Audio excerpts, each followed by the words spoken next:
There's a quiet contradiction ruining an entire generation of high performers. These are not lazy people. They wake up before sunrise. They train hard. They build businesses. They study when others scroll. From the outside, they're doing everything right. And yet, they're slowly collapsing. The problem isn't a lack of discipline. It's obsession with speed. In Japan, there is a concept known as ma. Ma refers to the space between things, the pause between movements, the silence between musical notes, the emptiness that allows form to exist. In Western thinking, we focus on the notes themselves. In Japanese aesthetics, the silence is what gives the notes meaning. Without pause, there is no rhythm. Without emptiness, there is only chaos. Maybe your life right now feels like constant noise. You want visible abs in 30 days. You want your startup to triple this quarter. You want the perfect relationship immediately. Maybe you want wealth, fast, effortless, guaranteed. But here's the truth, the more you rush growth, the more growth resists you. In Taoist philosophy, there's an idea often summarized as move quickly, but without haste. While some trace similar phrasing back to Latin roots, the spirit of it reflects principles found in Taoism: effortless action, aligned motion, calm persistence. Act, but don't strain. Move, but don't panic. Trust, but don't force. It sounds contradictory because you're still playing the wrong game. Today, I want to tell you about Matthew, a man who seemed ahead of everyone, yet internally felt miles behind. He was progressing, but in his mind, it was never enough. And it took an Eastern-trained psychologist to show him something most ambitious people refuse to accept: speed without space leads to collapse. This story is for two types of people: those already building something but suffocating under impatience. Those who haven't started yet but expect transformation in 60 days. Different situations. Same trap. Before we continue, if this resonates, subscribe, leave a like, and tell me, where do you feel the most pressure for fast results? Body? Money? Career? Relationships? Now let's begin. Chapter 1. The man who had everything, except peace. At 28, Matthew looked successful. He co-founded a tech startup with 3 partners. Revenue, $10,000 per month. Growth, 15% monthly and consistent. He woke up at 5 a.m. gym by 5:30. Office by 7. Worked until 8 at night. He had a smart, supportive girlfriend. A clean apartment. A structured routine. On paper, his life was impressive. Inside? He was unraveling. Every morning at the gym, he stared at his reflection. Same body fat. Same muscle definition. 3 months of effort, barely visible change. He trained hard. Ate clean. Slept enough. But the mirror wasn't rewarding him fast enough. And that silence between effort and visible results felt unbearable. At work, performance reviews became psychological warfare. 15% growth? Why not 30%? $10,000 revenue? Other startups were hitting $50,000. He saw overnight success stories everywhere. 6-month explosions. 23-year-olds with 7-figure brands. 25-year-olds posing beside imported cars. Every scroll felt like proof he was behind. At night, Emily would ask gently, "How was your day?" And he would snap. "Another day of nothing changing. The company's too slow. My body's stuck. It feels like I'm running but not moving." Emily would remind him, "Look at where you were last year." But to Matthew, last year didn't matter. Only the imaginary version of himself who should already be further. Without realizing it, he had developed a dangerous habit. He checked company metrics obsessively, dozens of times per day. One Tuesday, he decided to count, convinced he was exaggerating. He wasn't. It was worse than he thought. Between tasks, he refreshed dashboards. Before meetings, he rechecked numbers. After meetings, he checked again. And in the gaps? Instagram. Entrepreneurs younger than him. Founders scaling faster. Creators earning more.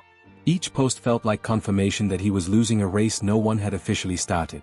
Matthew wasn't failing. He was suffocating in the space he refused to allow. And that refusal would cost him more than he imagined. He would scroll and feel the same punch in the chest. "I'm late. I'm behind. Everyone else is moving faster." At night, lying beside Emily, his body was exhausted, but his mind refused to power down. Numbers ran through his head like code. "If we maintain 15% monthly growth for 18 months, we'll hit this figure. But if I push it to 25%? That changes everything. And if I squeeze in 3 more hours of work each day, at 2 a.m., Emily would wake up and find him staring at the ceiling, breathing fast, sheets damp with sweat. Matthew, didn't you sleep? I did. I just woke up. It's the 4th night this week. I'm fine. Just thinking about the company. But he wasn't fine. And she knew it. Chapter 2, the conversation that broke the illusion that Friday night felt different the moment he walked in. Emily was sitting at the kitchen table. No TV. No phone. No distractions. Just silence. His stomach tightened. Silence like that never meant something casual. Sit down. He obeyed. I love you, she began softly. His pulse quickened. Words that start with love often end with impact. I see you as the father of my children. I see a real future with you. But you need to hear me, really hear me. She inhaled slowly. Are you destroying yourself? He frowned. What? Not physically. Inside. Her voice trembled slightly. You haven't slept properly in months. You can't enjoy anything because you're always mentally 3 steps ahead. We go to dinner and you're checking metrics. We watch a movie and you're calculating how many hours you're losing.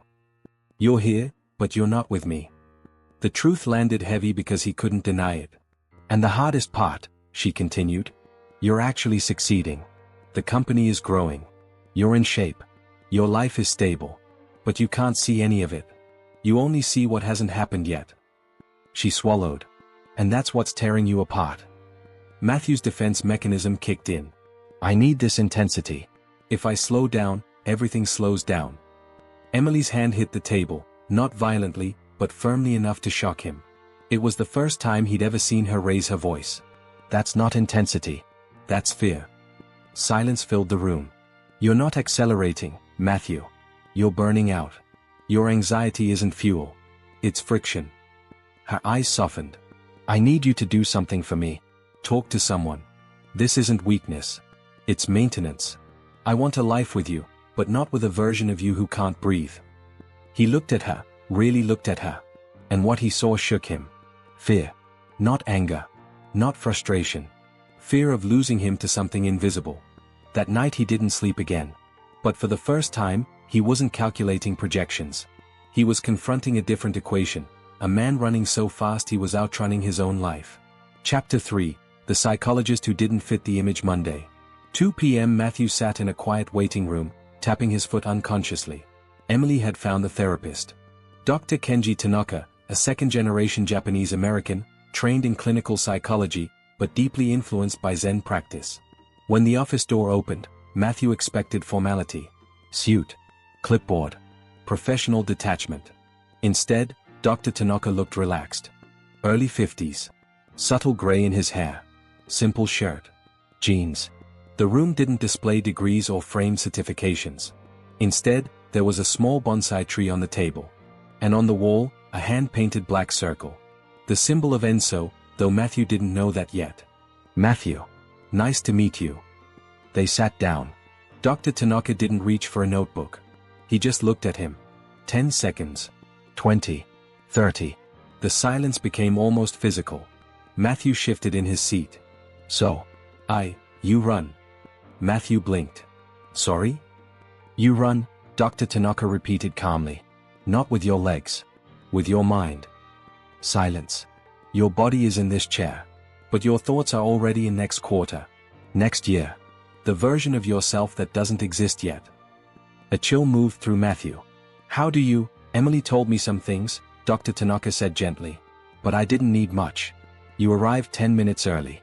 You checked your phone 4 times in 3 minutes. You're uncomfortable doing nothing. Silence again. You don't know how to stay. The words hit harder than criticism ever could. Dr. Tanaka leaned back slightly. Tell me something, Matthew, when was the last time you truly enjoyed something, while it was happening? Matthew opened his mouth. Nothing came out. He searched his memory. A dinner?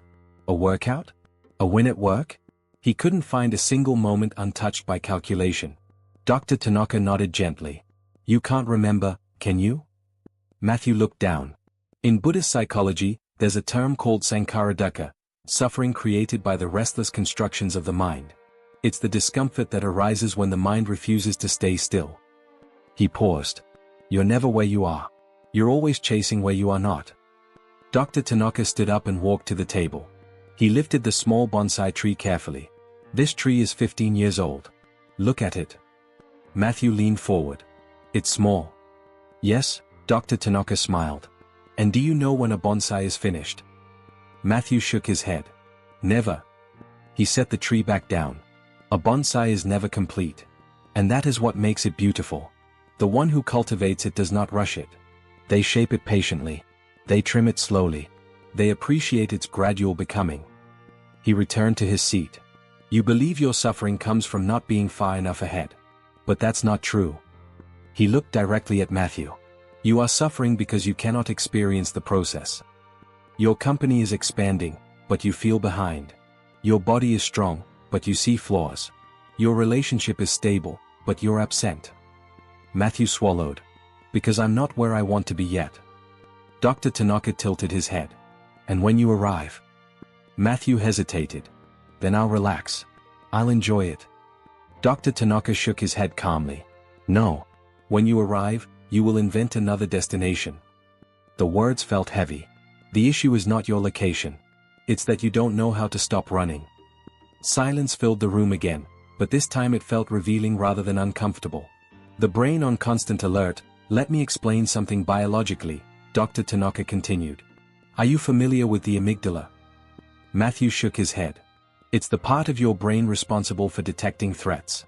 Thousands of years ago, it kept humans alive by identifying predators, lions, snakes, hostile tribes. He leaned forward slightly. Today, it identifies deadlines, competitors, and comparison. When you scroll and see someone ahead of you, when you feel time slipping away, your amygdala reacts as if a predator is nearby. Matthew felt his chest tighten just hearing it. Cortisol rises. Your sympathetic nervous system activates. You enter fight-or-flight mode. And what happens if you live in that state every day? Matthew listened carefully. Your prefrontal cortex, the rational, strategic part of your brain, starts losing efficiency. You stop thinking long-term. You react instead of respond. You begin to see only danger. Creativity decreases. Problem-solving weakens. Vision narrows.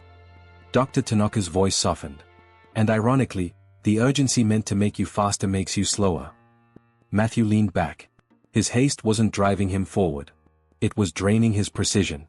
Chapter 4, Action Without Tension. There is a concept in Taoist philosophy, Dr. Tanaka continued, called Wu Wei. It's often translated as non-action, but that translation is misleading.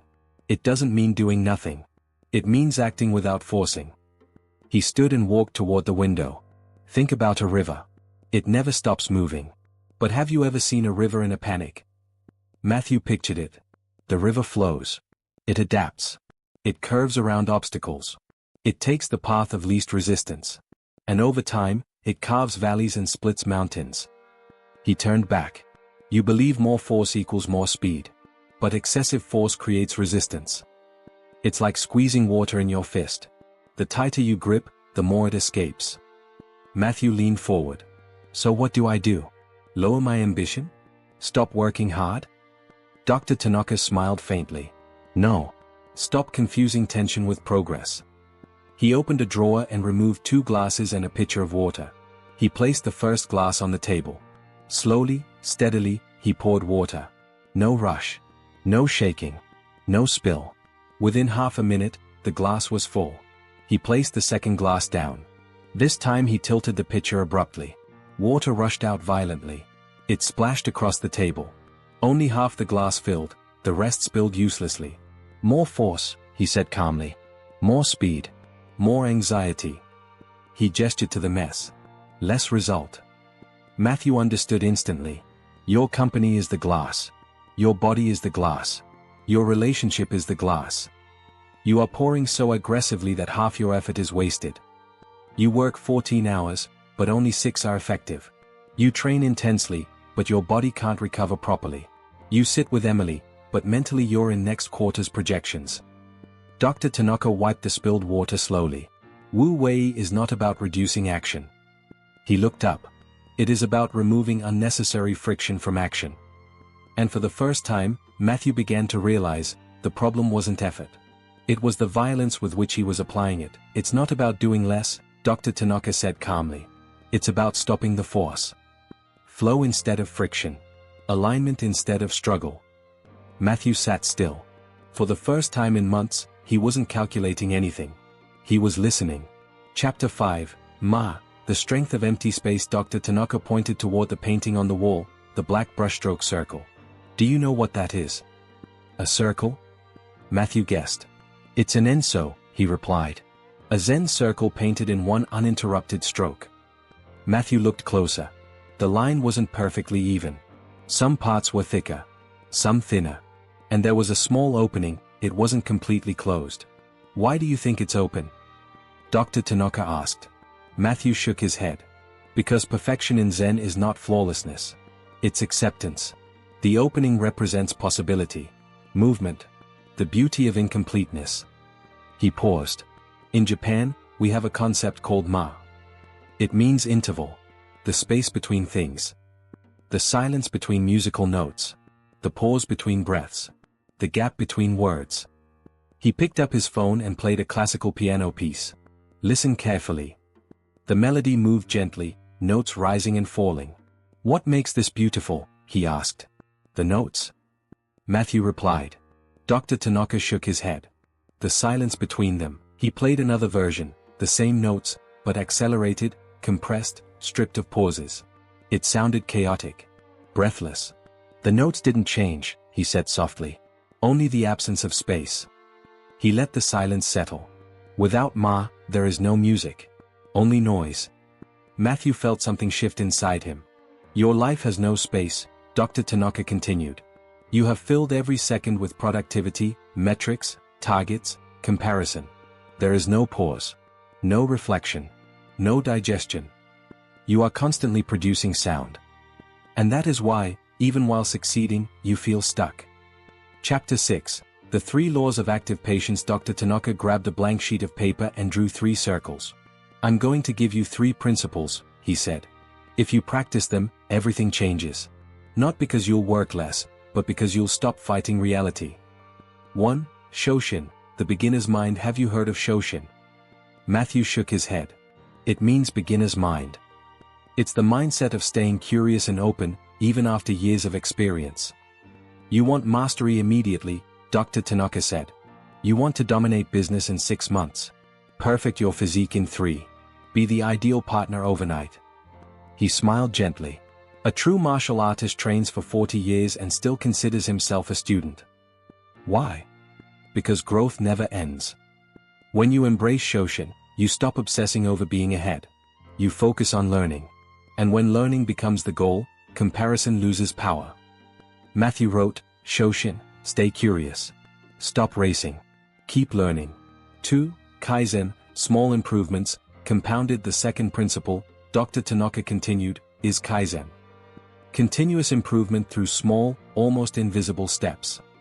Not dramatic explosions. Not overnight transformation. You want 100% growth in 6 months, he said. What happens? You set unrealistic targets. You pressure your team. You make reactive decisions. You burn out. And ironically, growth slows. He leaned forward. Now imagine 1% improvement per week. Matthew frowned. That sounds slow. Over a year, Dr. Tanaka replied, 1% weekly compounds to nearly 67% growth. And it's sustainable. Your team stays energized. You stay creative. Momentum builds without panic. He continued, same with your body. You want 10 kilos gone in 8 weeks. You crash diet. You stress your metabolism. You rebound. Now imagine half a kilo per week. Slow. Boring. Almost invisible. But in 6 months. 12 kilos lost. Adaptation achieved. No rebound. Matthew felt resistance rising. But I see people explode, he argued. Startups that jump from 0 to millions in months. Transformations in 12 weeks. Dr. Tanaka nodded calmly. Yes. And how many of them collapse as fast as they rise? Silence. Fast growth is visible. Sustainable growth is quiet. One creates headlines. The other builds foundations. He let that sink in. You don't need speed, he said softly. You need rhythm. Rapid growth without a foundation, Dr. Tanaka said calmly, is a sandcastle. It looks impressive, until the first wave arrives. Matthew nodded slowly and wrote, Kaizen, steady 1% growth is stronger than explosive 100% spikes. Dr. Tanaka drew a third circle.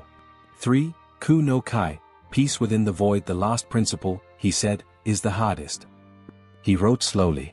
Ku no Kai, the discipline of embracing emptiness. It is the ability to remain calm not only during progress, but during the absence of it. Matthew frowned slightly. There will be weeks when your company doesn't grow, Dr. Tanaka continued. There will be training sessions where your body shows no visible change. There will be days when you feel as if you're standing still. He paused. And those are not failures. They are integration. He leaned forward. Think of an elite athlete. Muscle doesn't grow during training. Training breaks it down. Growth happens during recovery. If an athlete refuses rest and trains every day at maximum intensity, what happens? He weakens, Matthew replied quietly. Exactly. You believe every moment must produce visible output. But growth follows rhythm, not a straight line. Expansion and contraction. Effort and recovery. Action and stillness. When you learn to stay calm inside the nothing is happening phase, you stop panicking.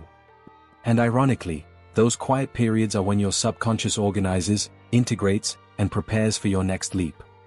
Matthew wrote carefully, Ku no Kai, growth happens in rest, not just in motion. Dr. Tanaka studied him. These 3 principles together form something I call active patience. Not passive waiting. Active patience means you act consistently, but without desperation. You work hard, but without inner chaos. You hold goals, but without clinging to them like survival. And when you operate that way, something shifts. You stop leaking energy into anxiety. All your effort goes into the work itself. He looked directly at Matthew. You become faster, by removing panic. Chapter 7. 30 Days of Mental Reconditioning. Matthew left the office with 3 assignments. They didn't look impressive. They didn't look revolutionary. But they unsettled him. Task 1. The ritual of stillness. 5 minutes, Dr. Tanaka had said. Every morning, immediately after waking up, sit in silence. No guided meditation. No breathing technique. No productivity twist. Just sit. Your mind will scream. It will list tasks, deadlines, unfinished work. Let it scream. You do nothing. These 5 minutes teach your nervous system that stopping is not dangerous. That urgency is not life or death. And slowly, your brain's alarm system begins to quiet. Matthew thought it sounded pointless. 5 minutes? That couldn't possibly change anything. But he had promised Emily. So he tried. Task 2, the process gratitude journal. Every night, Dr. Tanaka instructed, write down 3 actions you took. Not results. Actions. Not, the company grew 2%. But, I worked 6 focused hours. Not, I lost half a kilo. But, I trained even though I felt tired. This retrains your brain, Dr. Tanaka had explained. You begin valuing effort instead of outcome. And when effort becomes enough, you no longer depend on immediate results for satisfaction. Task 3, the 30-day comparison detox. For 30 days, Dr. Tanaka said firmly, delete Instagram, LinkedIn, Twitter, any platform where you measure your worth against strangers. Matthew nearly objected. But I use those for business.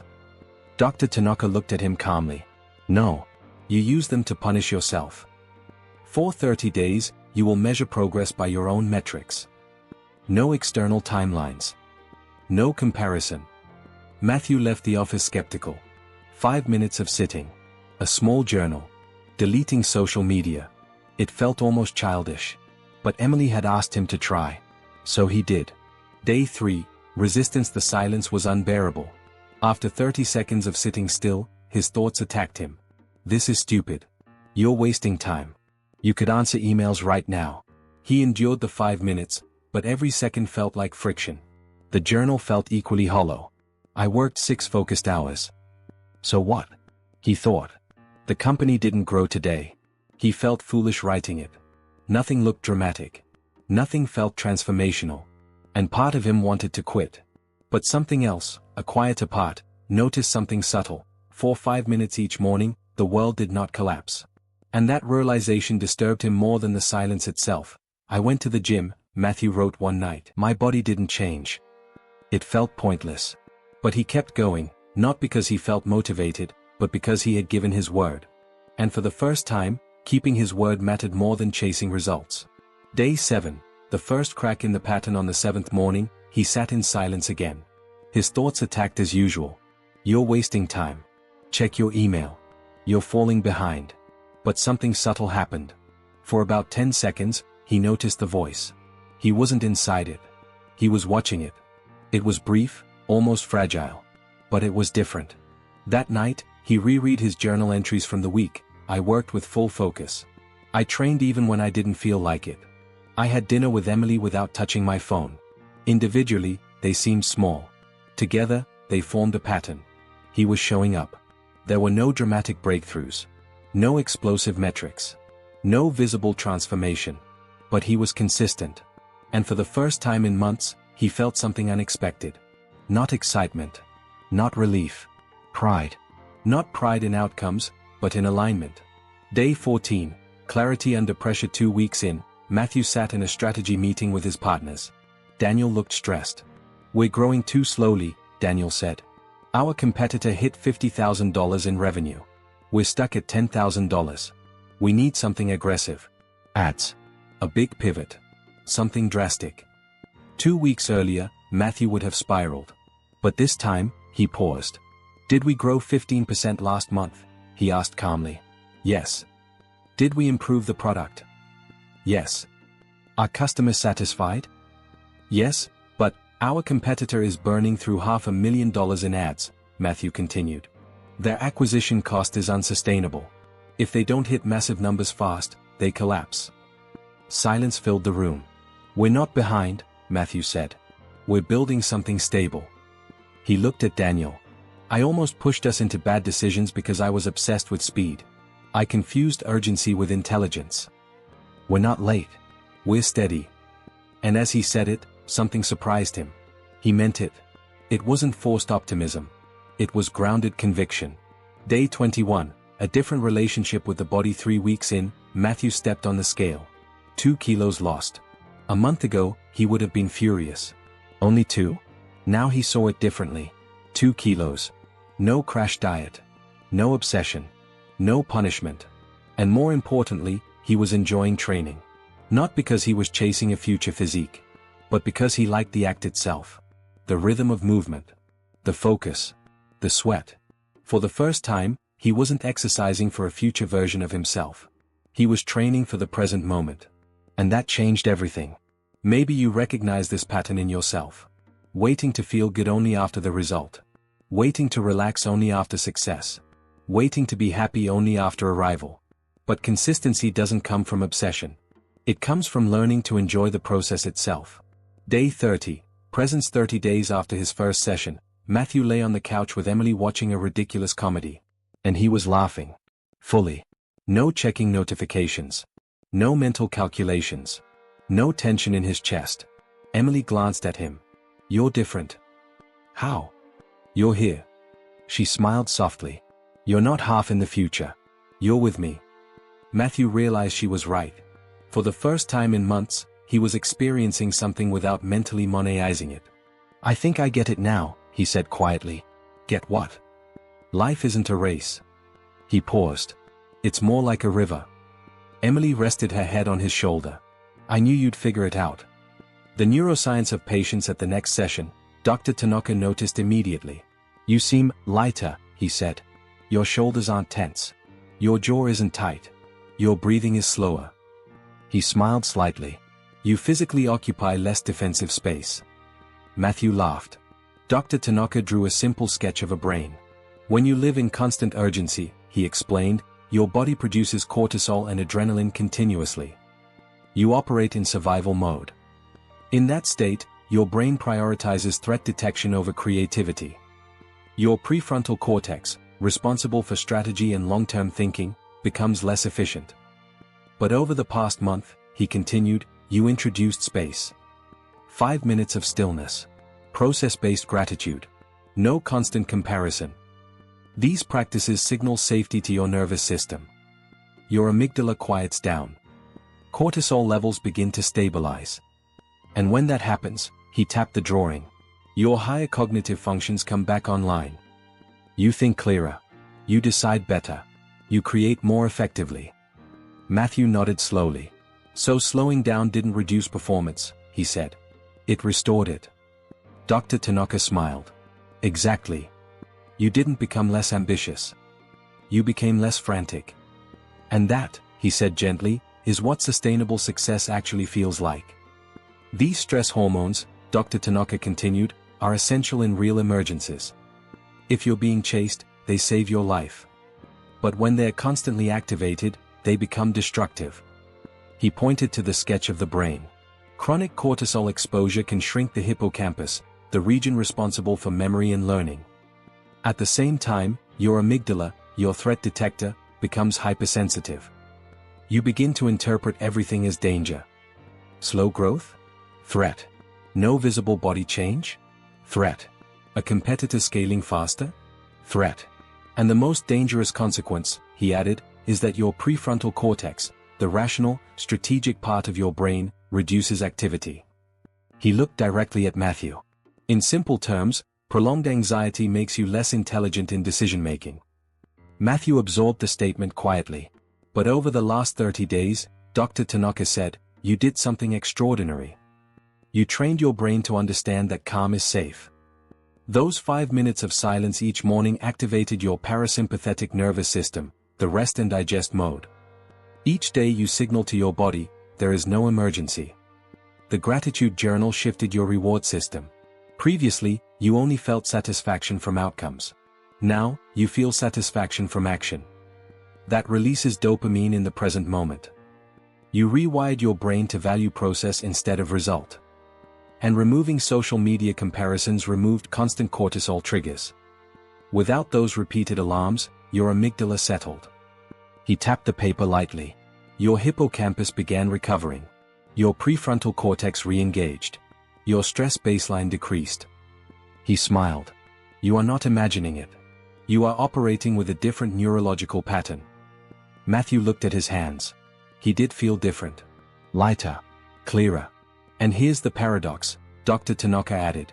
Now that you've stopped chasing frantically, you're actually progressing faster, because your energy is no longer split between work and panic. Chapter 8. The Paradox of Accelerated Patience. There's something Zen practitioners took centuries to articulate, Dr. Tanaka said quietly. The harder you grasp at something, the more it slips. The more relaxed your grip, the more naturally it moves toward you. This isn't mystical thinking, he clarified. It's neuroscience and behavioral efficiency. Imagine two entrepreneurs. They both work 10 hours a day. They're equally capable.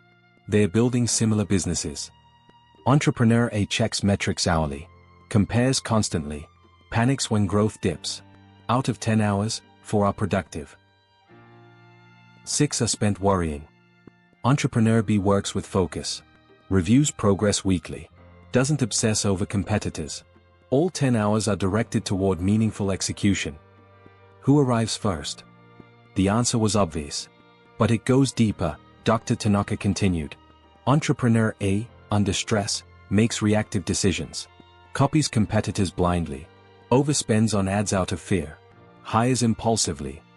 Entrepreneur B, calm and strategic, evaluates before acting. Invests with intention. Builds carefully. The result. Entrepreneur B not only arrives sooner, he arrives with stability. He looked at Matthew. Patience does not slow progress. Anxiety does. Patience is operational efficiency. Chapter 9. 5 Steps to Practicing Active Patience. Dr. Tanaka handed Matthew a page. You've begun the shift, he said. Now you need structure. Step 1. Measure process, not just outcomes. Stop tracking only results, he said. Start tracking behaviors. Not how much revenue increased, but how many focused work sessions you completed. Not how much weight you lost, but how many days you trained. You don't control outcomes, Dr. Tanaka said calmly. You control actions. And when you measure action, you always have the opportunity to succeed. You can celebrate effort. You can reinforce consistency. You can build momentum daily. When victory becomes daily instead of distant, anxiety loses its grip. Stress hormones are life-saving in true emergencies. But when they become constant, they slowly begin to damage you. Prolonged stress can shrink the hippocampus, the region of the brain responsible for memory and learning, while overstimulating the amygdala, your internal alarm system. When the amygdala becomes hyperactive, everything starts to feel like a threat. Progress feels too slow, threat.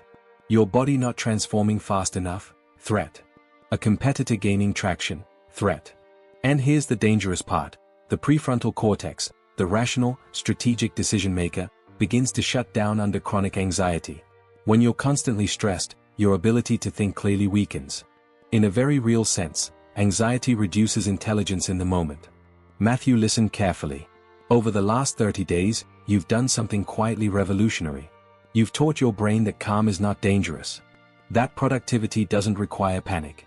Those 5 minutes of daily silence weren't small.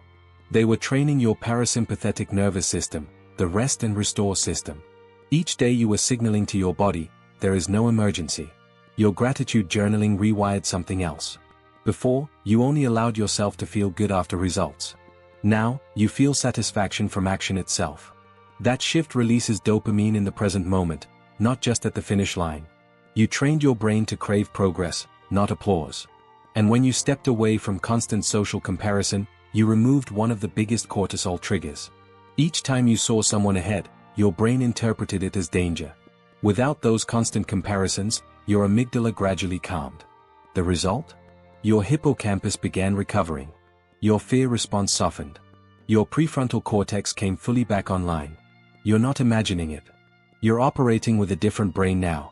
Matthew looked down at his hands. He felt it. And here's the surprising part. Once you stopped chasing desperately, you actually started moving faster.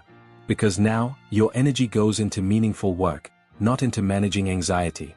But there's something deeper, Dr. Tanaka continued. A paradox ancient contemplative traditions wrestled with for centuries. The more tightly you cling to something, the further it seems to move away. The more relaxed and grounded you are, the more naturally progress unfolds. This isn't mystical thinking. It's neuroscience. Chapter 8, The Paradox of Accelerated Patience. Imagine two founders. Both intelligent. Both working 10 hours a day. Both building the same type of company. Founder A operates from urgency. He refreshes metrics hourly, compares himself constantly, panics at small dips. Out of 10 hours, maybe 4 go into focused work, the other 6 are spent worrying. Founder B works with steadiness. He reviews performance weekly. He doesn't obsess over competitors. His full 10 hours go into execution. Who wins? But it goes deeper. Founder A, living in stress mode, makes reactive decisions. He copies competitors impulsively. He spends aggressively out of fear. He hires quickly out of desperation. Founder B, operating calmly, makes strategic decisions. He evaluates context before copying. He invests thoughtfully. He hires with patience. The result? Founder B doesn't just grow faster. He builds something durable. Patience isn't slowness. Anxiety is inefficiency. Chapter 9, 5 Steps to Practice Active Patience. Dr. Tanaka handed Matthew a page. You've already begun. Now here's how you sustain it for life. Step 1, measure process, not just outcomes. Stop tracking only results. Track actions. Not how much did revenue grow, but how many focused days did I execute. Not how much weight did I lose, but how consistently did I train. You can't control results directly. You can control behavior. When you measure actions, you create daily victories. Step 2, install presence rituals. Not just morning meditation, micropauses throughout the day. 30 seconds of breathing before meetings. A moment of gratitude before meals. 2 minutes of reflection before sleep. These rituals anchor you in the present whenever your mind runs ahead. Step 3, replace daily metric checking with weekly review. Choose one day, Sunday, for example. Review trends weekly, not hourly. Daily fluctuations create anxiety. Weekly patterns reveal truth. One slow day means nothing. A slow week shows a pattern. You only see patterns when you zoom out. Step 4, visualize your circle of control. Draw 3 circles. Center, what you fully control, your effort, habits, decisions. Middle, what you influence, results, relationships, health. Outer, what you cannot control, markets, competitors, luck. Whenever anxiety rises, ask, is this inside my control? If not, release it. Step 5, practice deliberate acceptance. Once a day, look at yourself and say, I am exactly where I need to be. You may not believe it at first. That's fine. Repetition reshapes belief. The brain responds to consistency. After 30 days, it won't feel forced. It will feel true. And when you stop fighting the present moment, you reclaim your power. These 5 practices, combined with the principles you've learned, beginner's mind, continuous improvement, strategic patience, are simple, but not easy. Society rewards speed. But fulfillment rewards consistency. Chapter 10. 6 months later, 6 months after that first session, Matthew sat on the same couch, watching the sunset with Emily. The company had grown 150% in half a year. But more importantly, it grew sustainably. Strong culture. Clear systems. Loyal customers. His body was leaner, stronger, 9 kilos lighter. But training no longer felt like punishment. It felt energizing. Emily was 3 months pregnant. She looked at him and saw calm strength. But the real transformation wasn't external. He no longer woke at 3 a.m. with his heart racing. He no longer checked his phone dozens of times per day. He no longer panicked at minor slowdowns. He had learned something fundamental: the path isn't separate from the destination. The way you move is the result. Wu Wei, effortless effort, wasn't about inactivity. It was about action without inner resistance. Working hard, but lightly. Having ambition, without anxiety. Emily asked, "What are you thinking?" "How much time I wasted trying to outrun time," he said. "And now, I'm here. Fully here. And for the first time, it feels like enough." That night, he wrote in his journal, not tasks, not metrics, but a letter. "Matthew, 6 months ago, you thought you were behind. You believed stopping meant losing. But you weren't late. You were simply misdirected. The urgency you felt wasn't accelerating you. It was exhausting you. You're about to learn something powerful. A river reaches the ocean not because it rushes, but because it continues flowing. You'll discover effortless action. You'll understand the value of empty space. You'll rediscover the joy of learning with a beginner's mind. And you'll realize, progress was never about speed. It was about steadiness. You will learn the principle of improving just 1% each day instead of trying to transform your life overnight.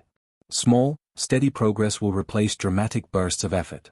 You will learn to be comfortable in the space between results, to find calm even when nothing seems to be happening.